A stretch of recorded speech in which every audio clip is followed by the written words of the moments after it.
how dare this tyrant, this wannabe judge, political activist Adam Germain, tell to the public, to the thousands of people that we're feeding every single week, that this is not a community service, that somehow I have to abandon my people here, the most vulnerable, those that are coming and dying on the streets of Calgary, under the bushes, under the bridges, somewhere there, the people that refuse to go to the shelters, the people that, for whatever reason, cannot go to the shelters because of the abuse of substance or violence or whatever other thing they may be facing. We are the last Alamo. We are the last resource for those people to receive, for them, the necessities of life. And suddenly, this is not a community service. I have to abandon them and go and serve government-approved community service. I mean, that's unbelievable. Warning, censorship. Warning, censorship. Hey guys, today we're back at Street Church Calgary. Now, you might have seen our report last week where we talked to Chris Scott and Artur Pawlowski about how they were serving their community hours. Now, Artur was told that he couldn't use this for his community service hours, but that didn't apply to Chris Scott, which begs the question, is this or isn't this community service? Now, we did have a big win recently with an appeal that was launched by Sarah Miller and Chad Williamson. To update you on exactly what that means, I'm going to give you over to better heads than mine and let Sheila, Ezra, and Adam explain to you exactly what went down. I've got great news for you. The Alberta Court of Appeal stayed the sentence given to Pastor Artur Pawlowski, his brother David Pawlowski, and to restaurateur Chris Scott. All three men were subject to secret court orders sought against them by Alberta Health Services to the exclusion of their very well-known lawyers. These court orders prevented illegal public gatherings. In the case of the Pawlowskis, the illegal public gathering was their church services. And in the case of Chris Scott, it was a protest of the government's seizure of his business for refusing to adhere to the COVID closure of it. So he will have an opportunity to address those when his proper appeal term comes up in June. Until that time, he will not be subject to those violations of his rights. This is one of the first times that an appeal court has addressed a vaccine or COVID-related item, and it is wonderful to see that the judicial system is not entirely lost in this country and that some wins can still be had. This greatly inspires our initiatives through Fight Vaccine Passports, where we are hoping the judicial system will do the right thing, and when we take these people and these companies to court who have violated people's rights, they will see that the charter must be upheld and these freedoms must be upheld. And today, Street Church continues on with both Artur and David in attendance. Now, today, we're going to get in there. We're going to talk to some of the people that actually come here for support in this time and find out what this means to them. Father, thank you for today. Thank you that we are still alive. Because as long as we are alive, we can still do your will, and you can teach us who you are and how to live. For great will be the reward for those who serve you and who believe you and trust in you. What does Street Church Calgary mean to you? Food. But, they have a message for down and out people. I understand that. They're not preaching to the suits and ties, I know that. I read this every day. Yeah. I was on the streets too. Yeah. I was on the streets. Shopping center, Alpha House. Doesn't matter.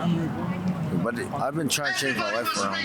I like the people here. They're nice and polite and kind. They'll help people. It's almost similar like the food bank in a way. And they're kind of like helping people out, and I like the minister greeting and stuff. It brings me back, being with Jesus and stuff. I lost it somewhere along the way, and I find it here. Peace. I need that peace. Every time I leave here, I leave with a smile. At first, I came here because I'm new in Canada and my English is not good. I'm very sorry. The first time that came here, everybody loved me and say, this is Church Street. You can come always with your daughters. And I came here. I'm so glad. I'm so happy because of this. Praise Lord. Thanks.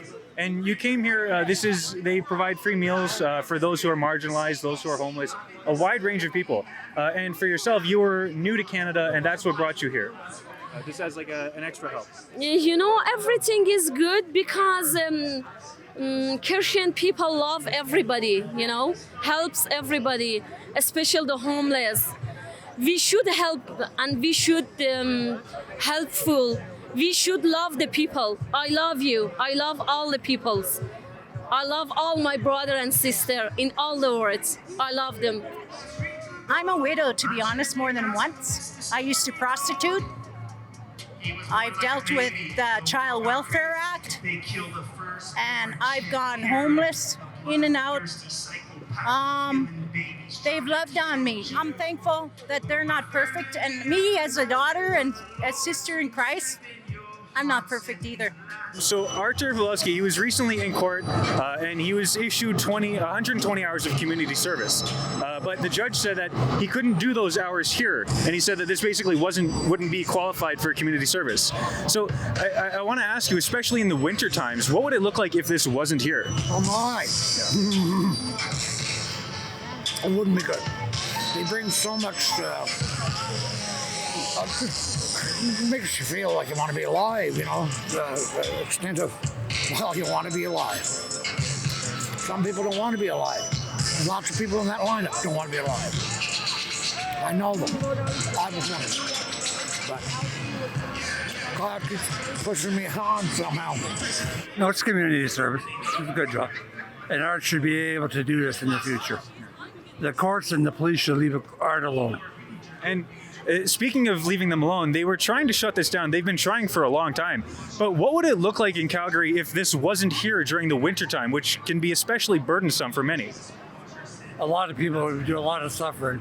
Be a lot of hungry people. Definitely be hard for the homeless people. That's a question I can't answer you. you know, I've been sleeping outside this whole place right here. Tim Hortons. Center Street. I slept outside. I've just been trying to help around people too. But you know, like I said, I'm hurting deep inside. Now it's slowly coming out. Now I'm about to cry. All right, so can you fill me in? What has been going on recently? There was a bit of a victory in court, although it's a temporary victory, but it might show a good sign in the future. So could you give us the up to date? Well, we've been sort of freed from a communistic mantra that we were supposed to be saying before every pretty much speech, which is craziness. We would never put up with something like this, especially seeing that growing up behind the Iron Curtains when I was a child. Forget it. It's unconstitutional, it's un-Canadian, so un-Christian. Second thing, as you know, we are not prisoners of Alberta anymore. You know, this crooked man, unfortunately, I feel so sorry that we have people in judicial system like this. Shame actually on Canada, but he said we cannot leave Alberta. I think it was 1 year for me and a year and a half for my brother. So instead of being a prisoner of Alberta, now it's switched to being a prisoner of Canada. But it's a huge win, it's a beginning. I always say, we take anything that God throws our way. And whatever comes from his table, we are happy, we receive it, he gives us the strength to continue. And this is just the beginning, so we push forward. And moving forward with this appeal, are you expecting good things in the future? At the end, God's will be done. A lot of it depends on the Canadian people.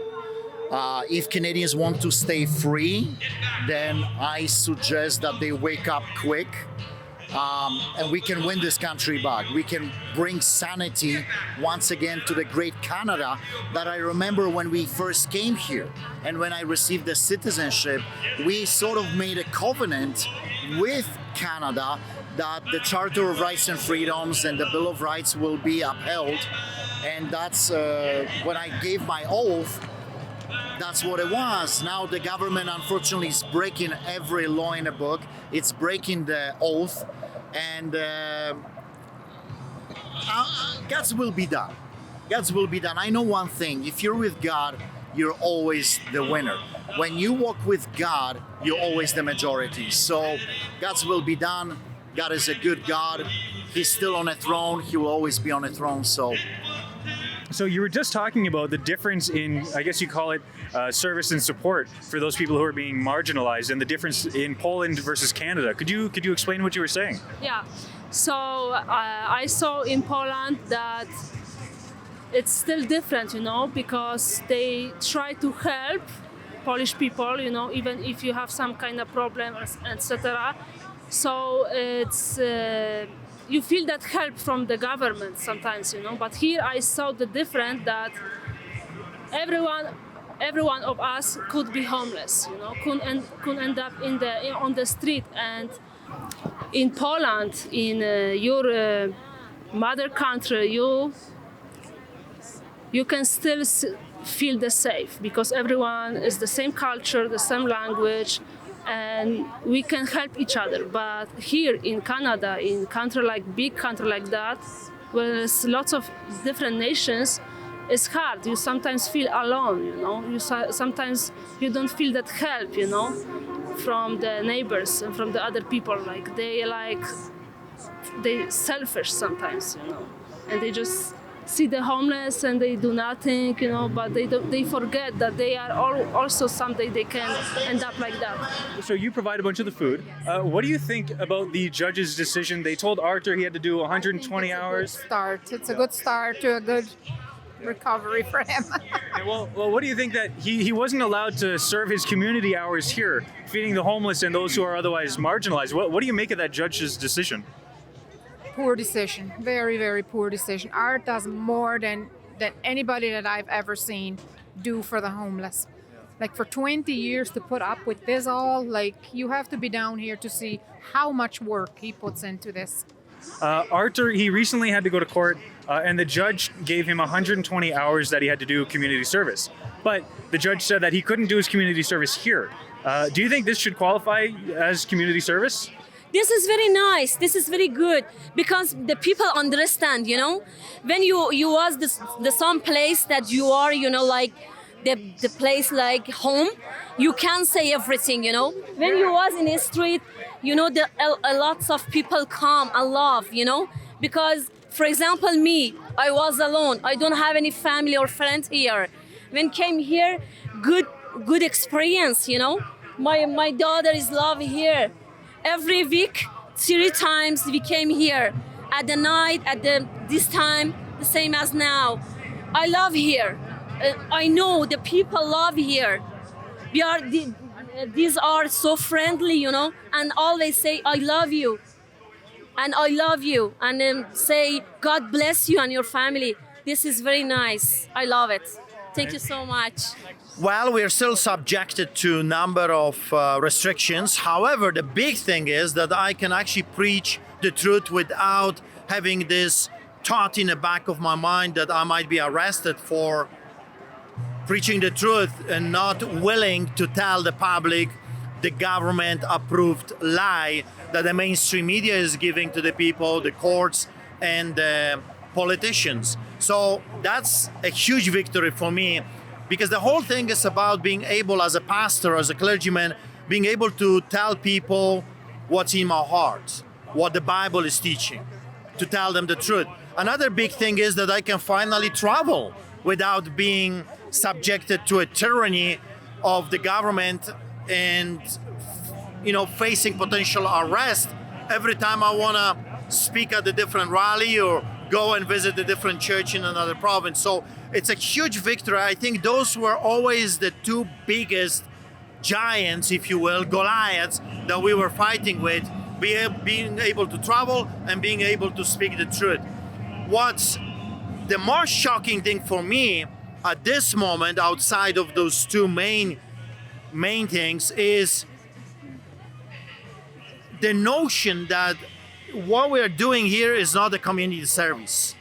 How dare this tyrant, this wannabe judge, political activist Adam Germain, tell to the public, to the thousands of people that we're feeding every single week, that this is not a community service, that somehow I have to abandon my people here, the most vulnerable, those that are coming and dying on the streets of Calgary, under the bushes, under the bridges, somewhere there, the people that refuse to go to the shelters, the people that, for whatever reason, cannot go to the shelters because of the abuse of substance or violence or whatever other thing they may be facing.